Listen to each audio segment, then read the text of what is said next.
Assalamu alaikum, my dear students. Today we'll be talking about the characteristics of a chemical reaction. My dear students, एक चीज यहाँ पे आपको याद दिलाना चाहूंगा वो ये है कि इससे पहले भी हमने इसके ऊपर एक वीडियो बनाया था, लेकिन उस वाले वीडियो में हमने सिर्फ 3 कैरेक्टरिस्टिक्स के ऊपर बात करी थी और जो रिमेनिंग है उनके ऊपर हम आज बात करेंगे। और उनमें से ही जो पहला है वो क्या है? Energy change. My dear students, जब भी कोई केमिकल रिएक्शन होती है तो वहां पे या तो एनर्जी एब्जॉर्ब हो सकती है या तो एनर्जी इवॉल्व हो सकती है। बट वो जो एनर्जी वहां पे इवॉल्व होगी या एब्जॉर्ब होगी, that energy will be in the form of heat, light, sound और it may be in the form of electricity. यहां पे हमने सिर्फ हीट वाले फैक्टर के ऊपर बात करनी है। दैट इज वाई हम कहते हैं कि जो हमारे पास केमिकल रिएक्शंस होती है वो होती है दो टाइप्स की। On the base of what? On the base of evolution और absorption of heat. Are you getting this point? तो इसी पे हम बात करेंगे। चलो स्टार्ट करते हैं आज का video. So first one, that is exothermic reaction.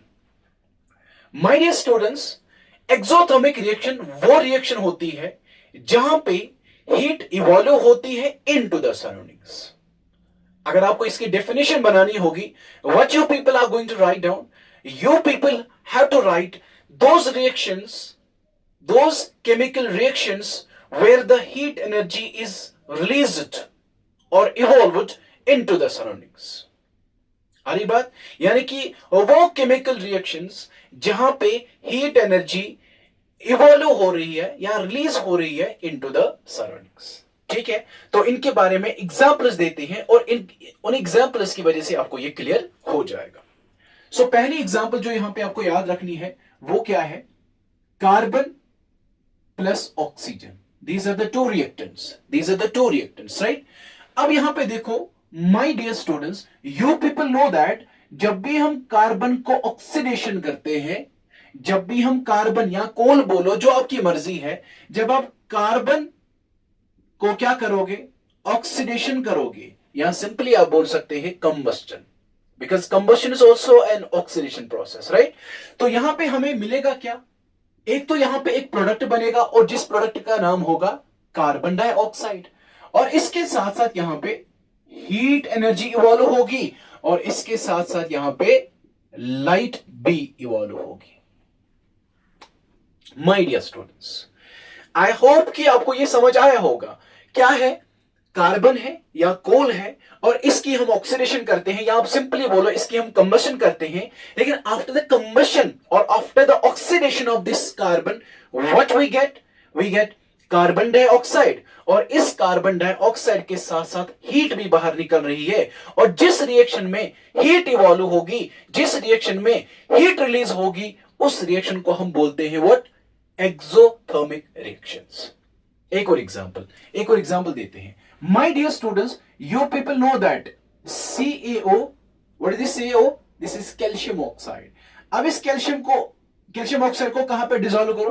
पानी में, और यहां पे बनने वाली जो चीज है, यहां पे बनने वाला जो प्रोडक्ट है, what will be that will be calcium hydroxide, plus यहां पे हीट भी इवॉल्व होने वाली है। सो क्या आपको समझ आ रहा है कि ये वाली भी कौन सी रिएक्शन है? ये भी क्या है? Exothermic reaction. क्योंकि हमने पहले ही कहा कि जिस रिएक्शन में हीट इवॉल्व होगी, जिस रिएक्शन में हीट रिलीज होगी, उस रिएक्शन को हम नाम देते हैं व्हाट? Exothermic reaction.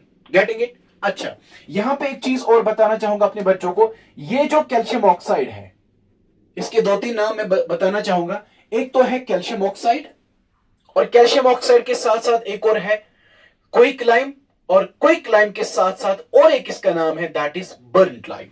देखो कैसे। एक तो है कैल्शियम ऑक्साइड, आप इसको लिखते जाइए, और इस कैल्शियम ऑक्साइड को और एक नाम क्या है? शाबाश, it's also called as quicklime. ठीक है, यहां आप इसको एक और नाम दे सकते हैं, व्हाट? बर्न्ट लाइम, जो भी आपकी मर्जी है। अब जो यहां पे चीज बनने वाली है, you people know that this is calcium hydroxide, और you can call it as slick lime. ठीक है, जो आपकी मर्जी है। So these are the reactions where the heat is evolved और where the heat is released into the surroundings. ठीक है, तो इन रिएक्शंस को हम क्या नाम देते हैं? They are known as what? Exothermic reactions. Are you getting it? इसके बाद ये तो हमें आगे पढ़नी भी है, आगे हमें एक टॉपिक आएगा जिस टॉपिक का नाम है टाइप्स ऑफ रिएक्शंस, वहां पे हम इसको डिटेल में समझेंगे। आई होप मेरे बच्चों को पहला वाला पार्ट बहुत अच्छे से क्लियर हुआ होगा, और अब हम एक और पार्ट के बारे में बात करने वाले हैं जिसका नाम है endothermic reactions. My dear students, this part, these endothermic reactions are antagonistic to what? Exothermic reactions. What does that mean? That simply means कि ये जो हमारे पास endothermic reactions है, ये वो reactions है जहां पे heat energy absorb हो रही है। बस अभी तक क्या हो रही थी? अभी तक heat release हो रही थी into the surroundings। अब क्या होगा? The heat energy will be absorbed from the surroundings। Simple ऐसे समझो, बात समझ आ रही है? तो यहां पे भी हम एग्जांपल्स लिखेंगे और एग्जांपल्स के जरिए आपको ये क्लियर हो जाएगा। चलो एग्जांपल्स लिखो मेरे साथ ही, शाबाश। पहली एग्जांपल, CaCO3।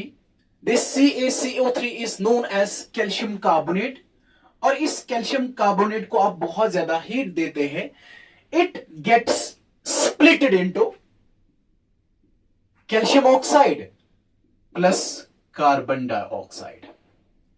क्या बेटा यहां पे हीट एनर्जी रिलीज हो रही है? नहीं हो रही है। इंस्टेड ऑफ दैट यहां पे हीट एनर्जी एब्जॉर्ब हो रही है। तो वो रिएक्शंस जहां पे हीट एनर्जी एब्जॉर्ब होगी, उन रिएक्शंस का हम नाम देते हैं what? Endothermic reactions. Getting it? एक और एग्जांपल, शाबाश। एक और एग्जांपल, हमारे पास KClO3। Do you know what is this KClO3? This is potassium chloride, और इस पोटेशियम क्लोराइड को जब हम हीट प्रोवाइड करते हैं, हीट देते हैं, तो यहां पे बनता है KCl प्लस O2। ठीक है, बैलेंस हम आगे करेंगे जब हम ये टॉपिक पढ़ेंगे बैलेंसिंग ऑफ केमिकल रिएक्शंस, तो फिर आपको ये बहुत इजीली आएगा। अब हमारा एक और कैरेक्टरिस्टिक है, that is change in smell. Remember this thing कि रिएक्शन में दो साइड्स होते हैं बेटा, एक होता है रिएक्टेंट साइड और दूसरा होता है प्रोडक्ट साइड, राइट? तो जब हम स्मेल की बात करते हैं या ऑर्डर की बात करते हैं, ऐसा हो सकता है कि हमारे जो रिएक्टेंट साइड में जो रिएक्टेंट्स होते हैं वहां पे ऑर्डर हो भी सकता है या नहीं भी हो सकता है, लेकिन जो हमारा प्रोडक्ट साइड है वहां पे भी सेम केस यही, या तो वहां पे ऑर्डर हो सकता है या तो वहां पे ऑर्डर नहीं हो सकता। दैट मींस एक केमिकल रिएक्शन जब होती है तो ऑर्डर में भी चेंज आ सकता है, स्मेल में भी चेंज आ सकता है। Let me give you an example, by means of that you will understand it very properly, right? अब एग्जांपल क्या है, हमारे पास N2 plus H2, it will give us what? NH3, and this is known as ammonia. ये भी gaseous form में और ये भी गैसियस स्टेट में। यू पीपल नो दैट, आपने इसको पढ़ा होगा लो क्लासेस में, it is a Haber's process, है ना? हेबर्स प्रोसेस है, हेबर्स प्रोसेस के जरिए हमारा अमोनिया बनता है, ठीक? लेकिन यहां पे मेरे कहने का मकसद ये है, क्या यहां पे स्मेल में चेंज आता है, क्या यहां पे ऑर्डर में चेंज आता है? Let me tell you one thing, जो हमारे पास यहां पे दो गैसेस हैं, नाइट्रोजन और हाइड्रोजन, दोनों क्या है? ऑर्डरलेस, इनका कोई ऑर्डर नहीं होता है। लेकिन यहां पे अगर ये ऑर्डरलेस है, अगर ये क्या है बेटा? ऑर्डरलेस है, तो यहां पे अगर प्रोडक्ट साइड की बात करेंगे, जो हमारे पास ये अमोनिया होता है, इसकी अनप्लीजेंट स्मेल होती है, बहुत ही ज्यादा अनप्लीजेंट स्मेल, अनप्लीजेंट स्मेल होती है इसकी, और जिसको हम क्या बोलते हैं? Pungent smell, pungent smell. ठीक है, बात समझ आ रही है?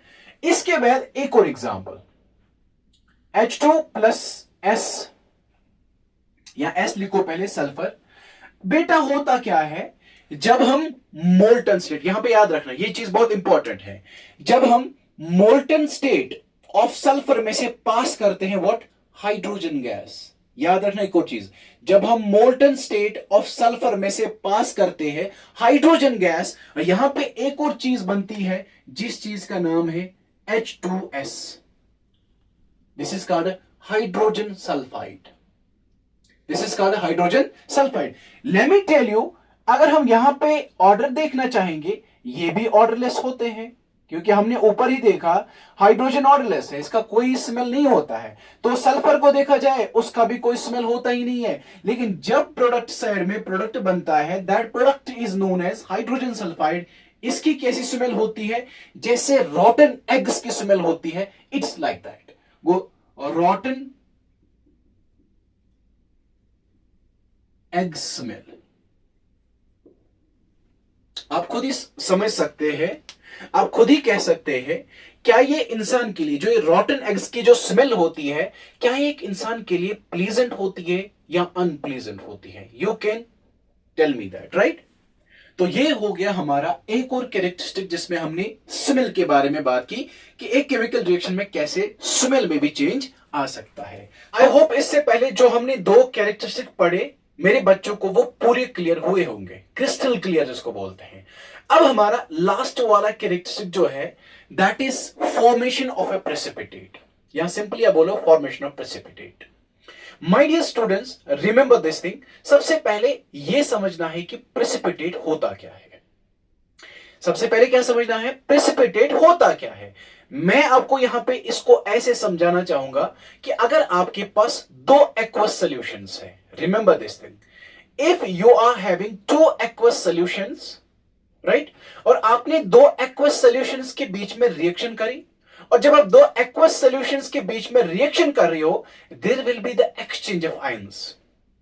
Whenever there will be the exchange of ions, जो रिएक्शन कंप्लीट होने के बाद हमारे पास प्रोडक्ट्स आने वाले हैं, और उन प्रोडक्ट्स में हमारे पास एक प्रोडक्ट ऐसा होगा which will be insoluble in the solution and that comes out of the solution।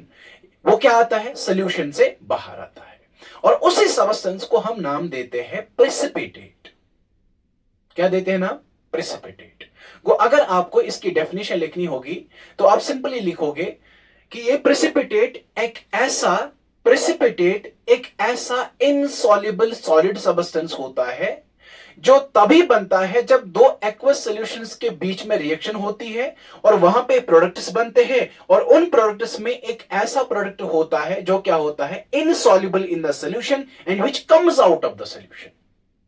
सीधी सी बात है यार, जो सॉल्यूशन में जो हम ऐसे बोलेंगे जो चीज पानी में डिसॉल्व हो ही नहीं सकती है, वो क्या आएगी? वो पानी से या तो बाहर आ सकती है या वो क्या करेगी? Settle down at the bottom. तो same is the case with precipitate. I hope कि क्लियर हुआ होगा। तो अब हम इसकी भी एग्जांपल लेते हैं और एग्जांपल के जरिए इसको आप समझेंगे अच्छे से। चलो, example number 1, AgNO3, this is silver nitrate. आपने किस फॉर्म में लेना है? एक्वस फॉर्म में, क्योंकि अगर आपके पास एक्वस फॉर्म है then there will be the exchange of ions. ठीक, एक और है हमारे पास NaCl, इसको भी किस फॉर्म में लेना बेटा? एक्वस फॉर्म में। तो जब इनके बीच में रिएक्शन होगी, whenever there will be the exchange of ions, तो यहां पे प्रोडक्ट बनने वाला है AgCl, और ये जो AgCl है ये सॉलिड फॉर्म में बनेगा जो हमारा प्रेसिपिटेट बनेगा, और इसके साथ साथ NaNO3 जो है ये सॉल्यूशन में एक्वस फॉर्म में ही रहेगा, सॉल्युबल फॉर्म में रहेगा। Getting it? अच्छा, इसके बगैर एक और एग्जांपल है हमारे पास, वो क्या है? BaCl2, किस फॉर्म में लेना है? Aqueous form. BaCl2 क्या होता है बेटा? बेरियम क्लोराइड, है ना? Barium chloride. अच्छा, इसको किसके साथ रिएक्शन करनी है? H2SO4 या Na2SO4 ले लो, जो भी आपकी मर्जी है। अच्छा, एक्वस फॉर्म में लेना है, और जब यहां पे क्या होगा? एक्सचेंज ऑफ आयंस होगा, तो यहां पे प्रोडक्ट जो बनने वाले हैं क्या बनेगा? शाबाश, BaSO4 बेरियम सल्फेट प्लस, और क्या बनेगा? शाबाश, HCl। ठीक है, HCl। और ये जो हमारा बेरियम सल्फेट ये सॉलिड बनेगा यहां पे, ये हमारा प्रेसिपिटेट कहलाएगा। अच्छा, मेरे बच्चों के दिमाग में एक सवाल आता होगा, सर ये डाउनवर्ड एरो है क्या? ये डाउनवर्ड एरो का मतलब ये है कि ये जो चीज, ये जो प्रोडक्ट यहां पे बना, ये सॉल्यूशन में ही रहता है। सॉरी, ये क्या होता है? ये प्रेसिपिटेट होता है, ये सॉल्यूशन में से बाहर आता है, या हम ऐसे बोल सकते हैं it will settle down at the bottom. जो चीज इनसॉल्युबल है, मैंने पहले ही कहा, जो चीज इनसॉल्युबल है पानी में या सॉल्यूशन में, या तो वो सॉल्यूशन के बॉटम पे आएगा, उस बीकर के बॉटम पे आ सकता है, या तो वो ऊपर आ सकता है, that can float on the water और that can float on the solution, है ना। तो वही यहां पे इस एरो का मतलब है। अच्छा, इससे पहले हमने एवोल्यूशन ऑफ गैस भी पढ़ा था। एवोल्यूशन ऑफ गैस में क्या होता है, ये जो एरो होता है ना यहाँ पे डाउनवर्ड, वहां पे अपवर्ड होता है। उस अपवर्ड एरो का मतलब क्या है, क्योंकि वहां पे गैस बाहर आ रही है, निकल रही है। आई समझ? चलो ठीक है। अच्छा, क्या एक और एग्जांपल की जरूरत है या आपको ये समझ आएगा? अच्छा, एक और एग्जांपल देते हैं।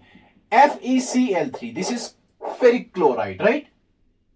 Aqueous Ab plus NaOH aqueous Ab, ठीक है। तो यहां पे क्या बनेगा? शाबाश माय डियर स्टूडेंट्स, यहां पे बनेगा FeOH3 और ये हमारा सॉलिड फॉर्म है जिसको आप प्रेसिपिटेट नाम देते हैं। और यहां पे बनेगा व्हाट? NaCl। NaCl बोले तो sodium chloride. These are the examples. These are the examples of those reactions where there is the formation of precipitate. समझ आई? सबको ये क्लियर हुआ? मुझे लगता है अब इसको यहीं पे एंड करना है, क्योंकि बड़ी क्लास भी नहीं होनी चाहिए, बच्चे बोर हो जाते हैं फिर, है ना। तो चलो मिलते हैं एक नए वीडियो के साथ, तब तक के लिए खुदा हाफिज।